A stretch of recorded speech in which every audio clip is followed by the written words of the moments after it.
Hi everybody, welcome back to the channel today. This is Paul at Kentucky Tacklebox, and today I want to do a quick profile on a net I use when I'm kayak fishing.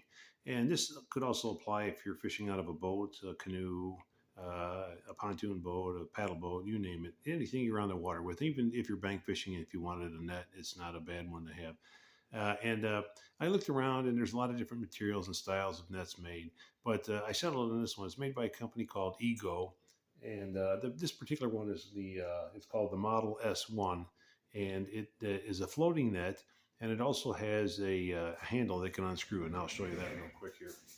So yeah, you can just unscrew the handle and then shorten it up if you need it a shorter length.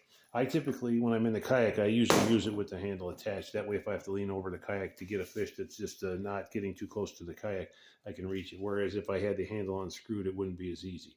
I guess if I was bank fishing with the net, having the handle unscrewed might be a little easier. But sometimes you get those fish that the closer they get to you, the more skittish they become if they've been hooked and they don't want to get caught. So a lot of times it's just easier to have the handle in place. But it is nice that you have the option to unscrew it if you want. And the other nice thing about the handle here, I'll put it back on. I'll show you the end of it. This uses like an EVA foam type of material, which is really good. It's very grippy.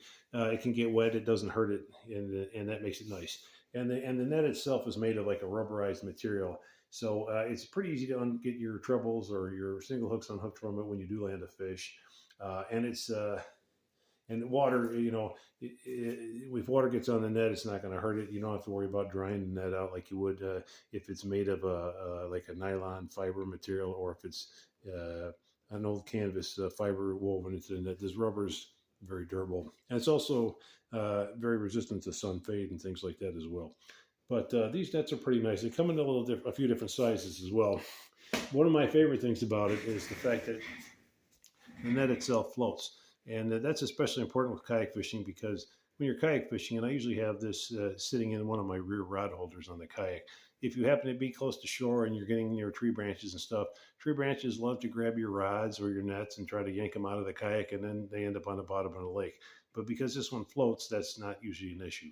If it comes out, it gets pulled out, and I see it, I can just paddle over or motor over and pick it back up, and I'm back in business, which I like that a lot.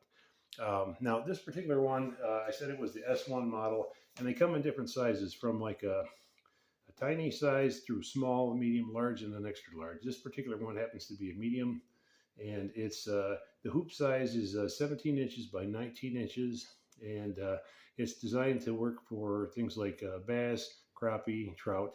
And you can even upsize. The next size up is the large. That's designed for larger bass, walleye, redfish, saltwater trout. And then when you get into the XL size, you're talking things like salmon, striper, redfish, catfish, various saltwater fish. But for me, for my purposes, the medium is pretty good. And I even have a rating on what it can handle weight wise. This particular net can handle up to 30-pound fish, which is bigger than anything I'm ever going to catch with what I fish for. So if you're thinking about a net, this company Eagle is a good one, but there's other ones out there as well. So just a few things to consider. I would always look for a net that has a rubber versus like a canvas or mesh material. I think you'll find that those are going to be a lot more durable. They're a little more flexible for you. They don't tend to. Sometimes those canvas ones, the older style ones, they tend to develop a set if they've been wet and dry or sitting in the sun, and they don't want to open up properly. Where the rubber tends to stay a little more supple, it's good. And especially a floating net, if you're on a boat, I mean, it's just easy, all too easy to have a net knocked off the boat and end up on the bottom of the lake.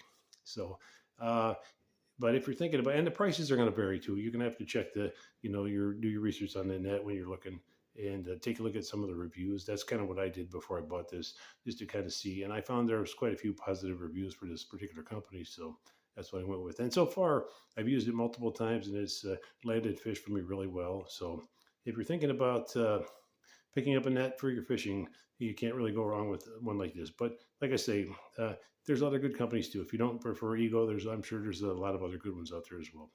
So as always, get outdoors when you can. It's a great place to be. Fall fishing is really heating up right now, even though the temperature is cooling down. So thanks again, and we'll see you on the next one.